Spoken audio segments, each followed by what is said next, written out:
I loved every minute of this episode. It was so fun and actiony, and every beat was engaging to me. We didn't waste time. We got everything we needed. It's exactly what it needed to be to help set up this finale. Hell yeah. Can't wait for next week because there's no other BS now. The pieces are set up and now let's call it war.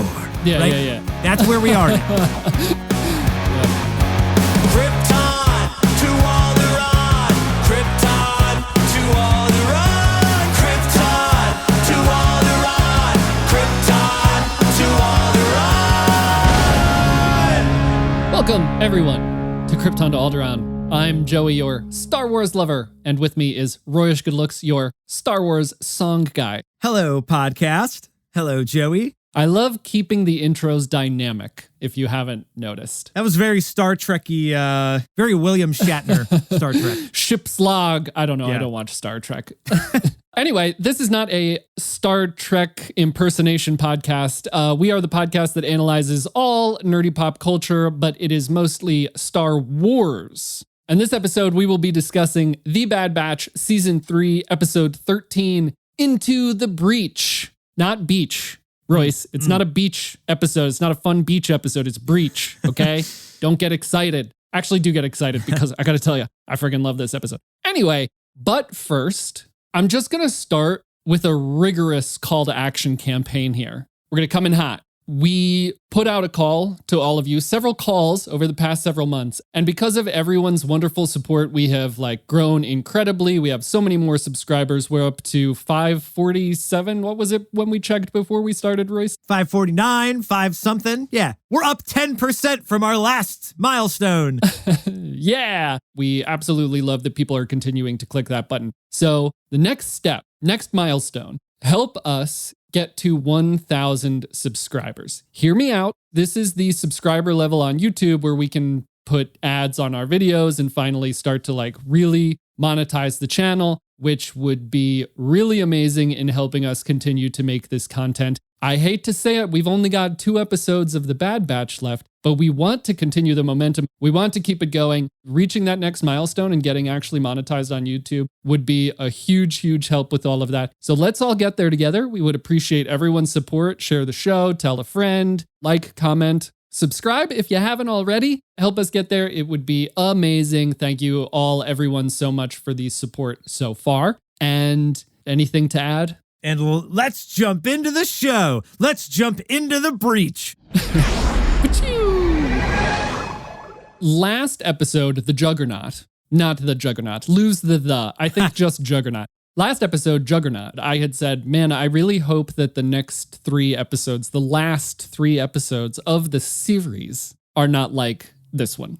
Boy, do I not feel that way about this episode. There were elements of this episode that we have talked about before, changing the format, doing the A-B plot thing, which we've done the past few episodes, right? It's been a format change that we've maneuvered into, I think, over the past few episodes. But we've talked about how that could sometimes be jarring. But with this episode in particular, I didn't even notice it at all. It felt so natural to keep transitioning the way they did in the moments they did back to the other plot line. And specifically, Royce, I think in the past you have not necessarily appreciated the change in format in the middle or towards the end of a thing. I am the keeper of the format. Yeah. So how did you feel? For the past few episodes, I'd say we had an A-B plot. Yeah. I mean, even the very beginning of this season, we had only one plot. We were only with Omega on Tantus, or only with the Bad Batch, wherever they were off in the galaxy. And they changed the format. It's fine. It's fine. I really liked this week's episode, though, that we had an A and a B plot. And just like you said, they flowed in and out of each other so seamlessly. We love our Lost here on the Krypton to Alderaan podcast. If they're going to go into the flashback, it's whatever happened on the island, Star wipes perfectly into the flashback. And I think they did that well in this episode, that we ended on good little one-liners, and I'm going to break all of you out. And then we snap back to the Bad Batch and whatever they're doing. Super seamless transitions between the A and the B plot. And I also love that we got a trilogy of both. This is how keeper of the format I was this week. I was I'm going to count immediately. We're on Tantus. All right, now we're the Bad Batch. We're back to Tantus, and we go back and forth to both of those plots 3 times. So a really even balance between that. I don't know if there's any poetry with the rest of Star Wars and trilogies there, but that's how they did it. Yeah, no, it worked. It works for me. I love that. Star Wars loves a trilogy. It makes so much sense that they would do it that way. But with Juggernaut, this is kind of like the part 2 of Juggernaut, I think, where Omega is on Tantus and we are with the Bad Batch trying to find out where Tantus is. With the last episode, I was like, I kind of like don't want it to be like this. I want it to ramp up. I want it to like feel like we're going into the season or the series finale. With this episode in particular, just my quick overview analysis, I never once thought about, okay, this is the third to last episode. Let's like do something. Or like, I'm really happy with what they're doing because it's the third to last episode. It never even crossed my mind. I never thought about the length. I was fully and completely immersed in this episode the entire time. I loved every minute of this episode. It was so engaging and fun and actiony. And I just like, the pressure was completely removed for nearing the end of the show itself. Yeah, I was just fully engrossed. Every beat was engaging to me. Yeah. You know, we've made the metaphor of like the chessboard, setting up the chessboard for the season finale, the series finale. And we were maybe a little worried if they were going to go on another adventure of the week to gather more resources or more information. I feel like a younger version of the podcast would have made fun of the Rampart, like, oh, you go to the Imperial station and you get the coordinates. And, you know, there was a little bit of the MacGuffin there, which, by the way, we did not give that space station any love the first time it popped up. It was in my notes a few episodes ago when we first saw it, and we didn't talk about it, but isn't that, it looks so cool, right? That station. That's not the same one that they go to get... That's where Emery was. I think Emery met Cad Bane there. Oh. I could be wrong. Yell at us in the comments. So I thought the space station looked great. Was glad to revisit that. Also reminds me of the Ninth Jedi space station thing from Visions. I don't know. I mean, space stations, I guess, kind of all have a sort of similar format. Floating in space above a planet. Yes. Classic space station. Geosynchronous orbit. What was the point of this rant? Yeah, I liked seeing, aside from Rampart kind of just giving the expository dialogue, they break into the station. They're trying to find the coordinates. Oh, we can't get the coordinates. We need to sneak on the shuttle. Now we're on the way to Tantus. I know we just jumped to the end of the episode at the beginning of the pod, but that's what we usually do. That's our MO here. Roll credits.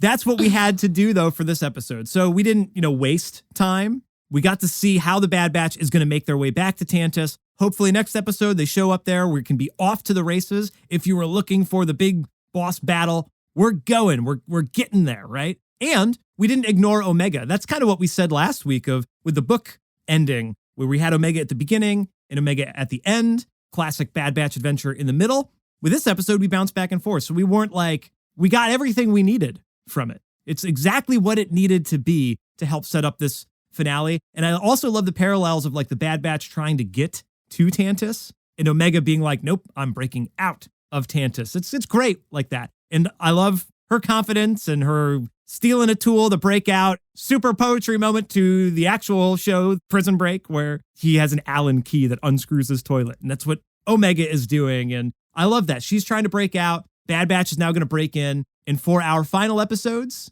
it's all going to come to fruition. It's so funny because at the beginning of the season, Omega and Crosshair escape and they meet up with Hunter and Wrecker. Hunter's like, essentially there's a conversation there of like, we were trying to find you this whole time and you ended up finding us, right? Like she is extremely capable. And that's the reason Crosshair treats her like the leader. And now in this situation, she is the leader. You said we got exactly what we needed. We got so much more than what I needed or what I felt I needed from this episode. Like I said, I was completely engrossed the entire time. I loved this episode so much. And we got so much of Omega. One thing I really loved about this episode was like, we are on this mission to find the coordinates to Tantus. They've got Rampart. Rampart is providing the comedy relief here. Like, oh, wonderful, we're all going to die. Or you cannot be serious. I can wear that. It's a captain's uniform. And Echo's like, well, you've been demoted. That's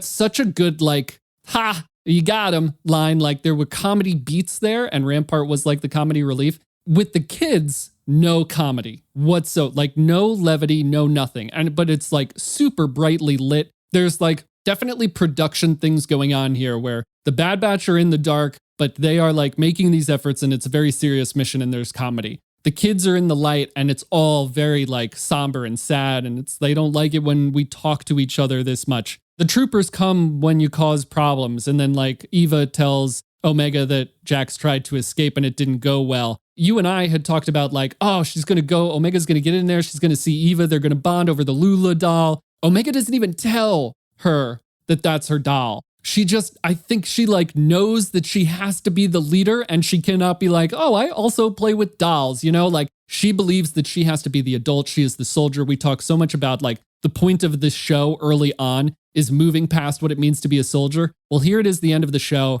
And the person, the clone that wasn't a soldier has to become the soldier in order to save these kids and to save her brothers. This show has subverted my expectations so much. Thanks, Ryan. Subverted my expectations so much because at the beginning, well, all throughout the Clone Wars and at the beginning of the Bad Batch, what I wanted for the clones was to find a space beyond being what they were created for, being soldiers. The Bad Batch, the point of the Bad Batch, Hunter even says it in this season to the clone cadets, you have to figure out how to not be a soldier. But here's the one clone that was not a soldier, I guess besides like Emery and the other science clones. But she was raised by the soldiers and now she has to become the soldier. Yeah, she's playing it so cool. I mean, she's kind of more like young Leia in that aspect, you know, where she's keeping it together in a world that you would totally understand if she wasn't keeping it together. But she's a great leader there. She's not showing any kind of weakness. Super confident, super cool. Like, can you imagine being one of the other children there and someone's like, I've broken out before and I'm going to do it again. And you're coming with me. Be cooler. You cannot be cooler than that. It's like, I love that. Hopefully that inspires a little hope in the children there, because every time I see Eva, it's kind of heartbreaking. They've got just like a tone to their voice that's very endearing, but it's also very sad. It's got this kind of like depressing acceptance of the scenario that they're in, you know? Yeah, it's a game. They want us to play the game. And you're like, oh man, it's like, not like they're playing it for fun, you know? It's like, it's just what you do. And I also feel like the horns, I don't know if that's just part of that alien biology, but like, is that like an orca whale in captivity that like the horns are kind of droopy? Like that plays into the character design for me, that like you just seem a little depressed. But there's obviously been hope in that character talking to Emery, like, oh, am I going to get to see Jax? Like they've been happy in the past. And I'm hoping that Omega can spice some of that up with everybody. And even Jax being like, I tried to break out. You can't break out. There's no way out. Heartbreaking. Yeah. There was very much that moment because Omega even says something like, it's our only way out, or I'm going to find a way. It was very much that. Yeah. She says, we'll find our way out. So again, the poetry stuff there with Andor is like, I love it. So good. And one last point here about the like juxtaposition of the kids in the Bad Batch. They stripped all the color off of the Bad Batch uniforms, and they're all like, they're just like black, right? Hunter's kind of bummed about that, but they have to blend in, even though they're like, we're not really going to blend in. And then when you go back to Tantus, we've got a red kid, a blue kid, and a green kid, and even a white kid, right? Like the fuzzy one. So that's also really interesting that there's this like RGB color scheme throughout that. And I don't know if there's any, I mean, that has to be an intentional design as well. I don't know what the exact symbolism is there, but that's very interesting with the three Bad Batch members in their all black uniforms, and then the like three primary colors, and the culmination of that as well in that youngest child. So that's kind of cool. Yeah, I don't know what species Jax is, but I'm pretty sure the blue girl is Pantoran, and the Pantorans have those facial markings that are specific. If she's not Pantoran, I'm sorry. Actually? Yeah, give me some actuallys in the comment. The thing that is different with what happens with the Batch in this episode, that again, this goes way back to the Clone Wars, in that like the clones at some point started identifying their own personal identities and then representing that on their uniforms, on their armor. And it comes up so much in the Clone Wars, you know, one of the clones, it might even be Wolffe, but Wolffe's in that group. One of the clones to Plo Koon says, we're clones, we're expendable. He says, not to me. Like Yoda gives a line about how they're individuals. So it's a point in the Clone Wars to show that these clones are individuals. And this is undoing, for me, when I saw that scene, this has undone all of that. We're essentially scrubbing their armor, removing their identity, effectively, like, if I didn't think that they weren't going to make it out of the end already, I would now. We've already started erasing them. That's how I felt watching that scene. It was devastating, especially when Hunter looks at it. But just the fact that they're doing that is, to me, coming full circle. This is like the closing of the loop here, where clones started with no identity. They developed an identity. Clone Force 99 had the most identity pretty much because they were quote unquote defective clones. And now we're erasing that. We're back to square one, essentially like erasing who they are. And that is so devastating because we've built up so much time to creating this for the clones. And it's so sad that it's getting undone. That was one of the most devastating things in the episode, and maybe this season for me, I think. I mean, we don't know what he's thinking there. He could be bummed that he's like, man, I spent a lot of time painting that. What a waste. Yeah. Or you know, maybe there's something more there. If he's thinking like, you know what? I can just give this up. I don't have to be this uniform. I was given this uniform to be a soldier, and I took it back by customizing it and painting it, right? But, you know, maybe I could just give up the whole thing. Why would I want to put this on? Like, this isn't me to begin with, coat of paint or not. And Omega, you know, she doesn't have that same sort of, you know, provided uniform. She had that, like, the necklace or whatever, you know, the little, I don't even know what that is, the crystal thing, right? What the deal with that is. But Omega's just kind of free as a bird to figure out who she is, you know? She just needs to be a child, like whatever Obi-Wan says about Luke at the end of the Obi-Wan series, right? Just needs to be a boy. Like, maybe it's not going to be the Bad Batch erased. Maybe that's the beginning of the Into the Beach ending, Return to the Beach that you're hoping for. Return of the Beach.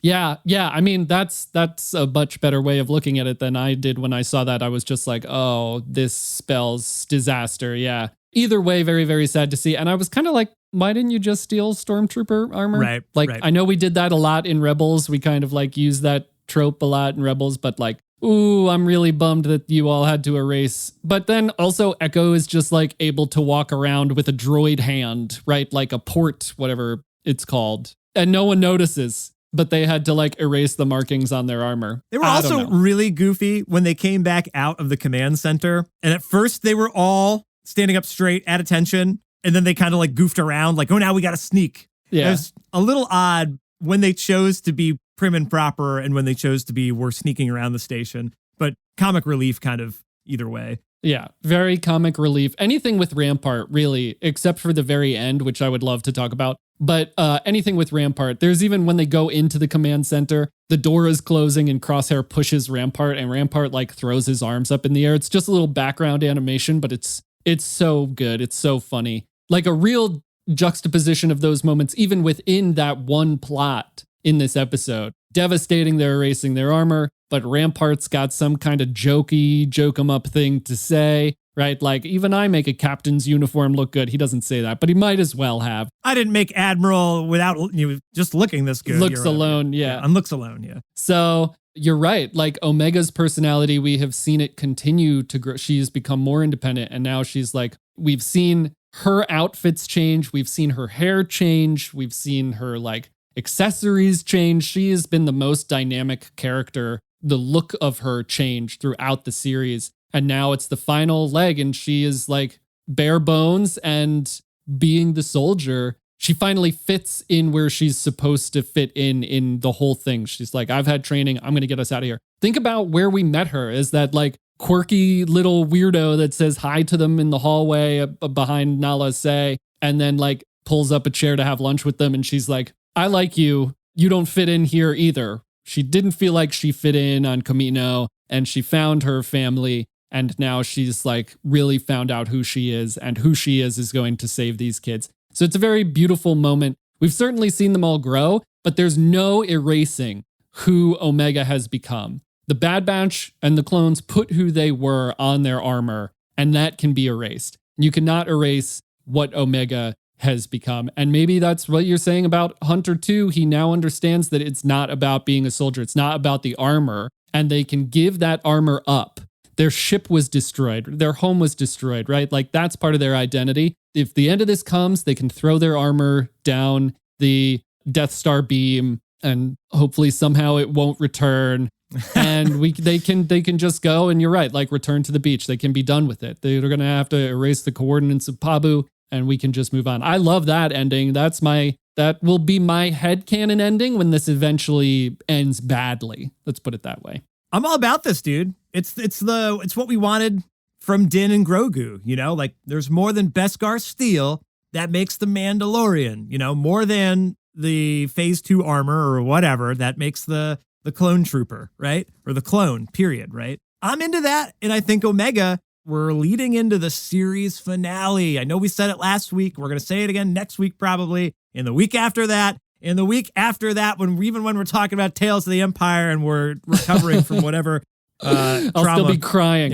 Yeah. But Omega has learned all the lessons that the batch collectively needed to learn, you know, that she has become something more than what she was on Caminos, like so much more. And she's going to use that to better the rest of the galaxy. Like, she immediately is like, I'm going to break out all the other kids, right? And then she's going to find the clones, and I'm going to break out all the other clones. And, oh, check it out. There's my brothers right there. And then, I don't know, with this final episode, the cavalry arrives or whatever. But then, oh, no, there's Wolffe, and there's Rex and Cody, or whoever else shows up. I don't know who shows up. But hopefully we can get a culmination of all of that we said, where's Rex's rebellion? Is this going to be a different show? Are we going to get that in a comic book? Is it going to be in the Bad Batch finale? I'd love to see Omega's story tie in with that grander clone story. Maybe we'll get some of that, regardless of who else shows up on Tantus for the season finale, that maybe we'll still get some of that with some like random clones that are there. Maybe she meets another group of clones that all have their own kind of, you know, idiosyncratic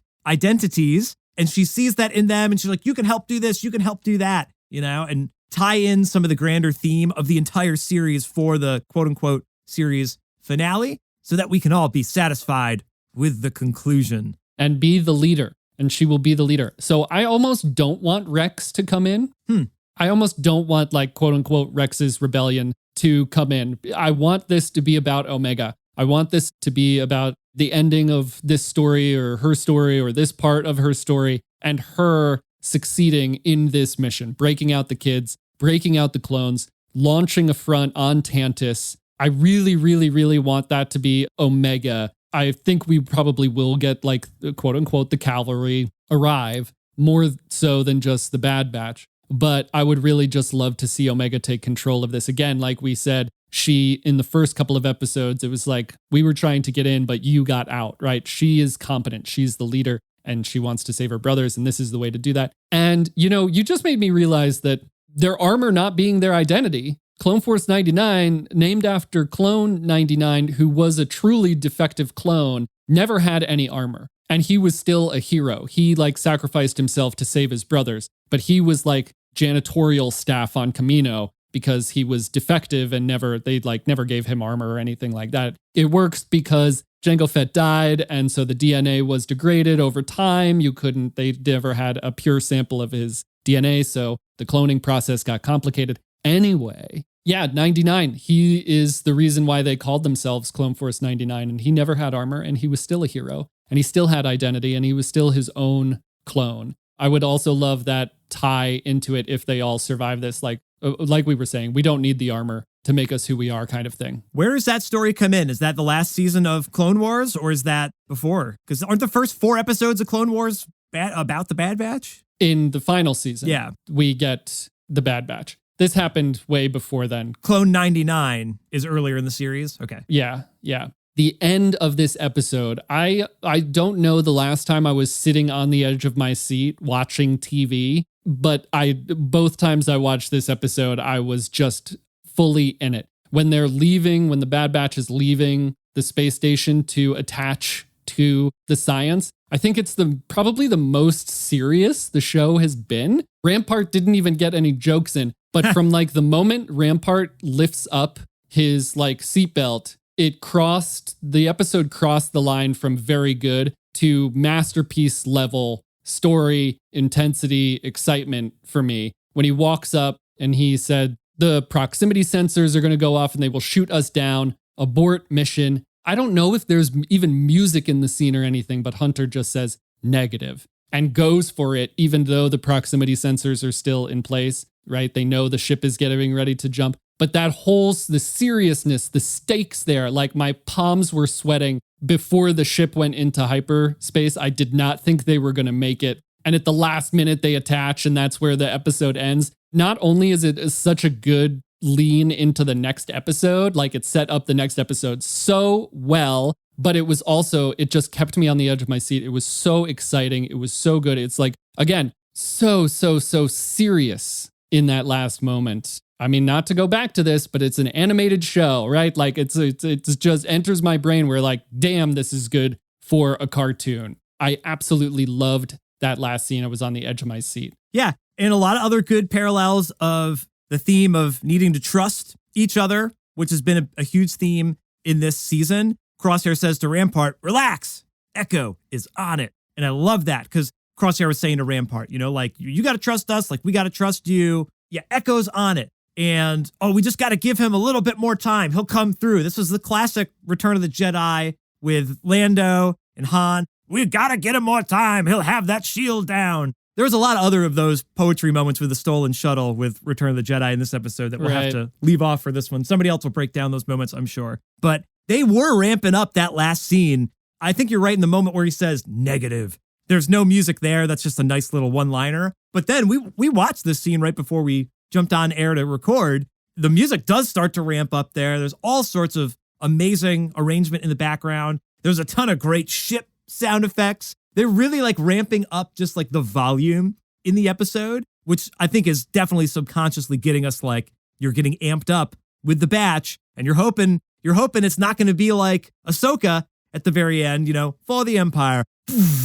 Right. And they get away and you're stuck there, right? That's what I was worried about, just like you're saying. That would have been really interesting if Echo was the only one that made it into Tantus, but I think we'd need more than 2 episodes left to wrap that up. For sure. But that would have been another really interesting angle if you're in the writer's room. Like, do they make it on the ship? Do they not? And what are the implications of that? But they timed it perfectly, you know, that the sensors turn off, the ship magnetically seals or whatever, and then it blasts off into hyperspace and we fade out on the episode and you're like, hell yeah, can't wait for next week because you know there's no other BS now. The pieces are set up and now it's, let's call it war, right? That's where we are now.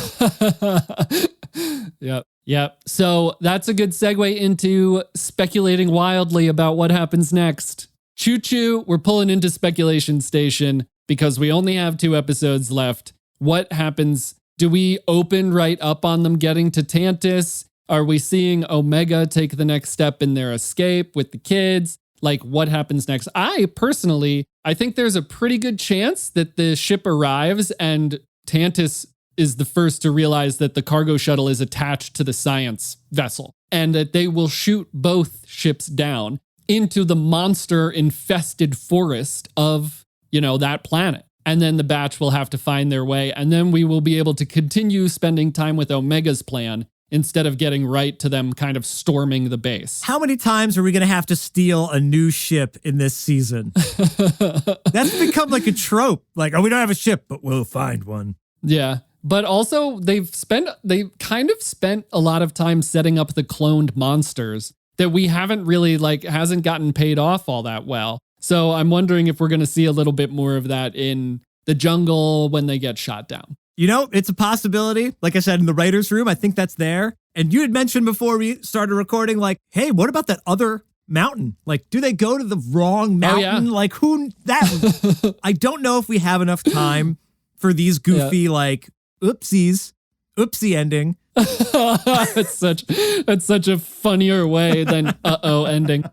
You either get the uh-oh ending or you get the oopsie ending. I think it'll be very similar to when we brought Omega in. That they're going to land and they're going to have to immediately sneak off. But you're right, somehow they got to get rid of the ship because how is the ship going to sit down on a landing pad with it underneath? They have to detach somehow. So I'm really interested on how they figure that out. But I want the plots to converge, just like you're saying how this last episode ended. Let's ramp it up. Let's keep the crescendo going. I want Omega already in the middle of her escape, whether or not like Hemlock or Emery or anybody else is clued into it. Like maybe they're trying to chase her and then you get the incursion by the others and those 2 events at the same time. Oh, yes. Right?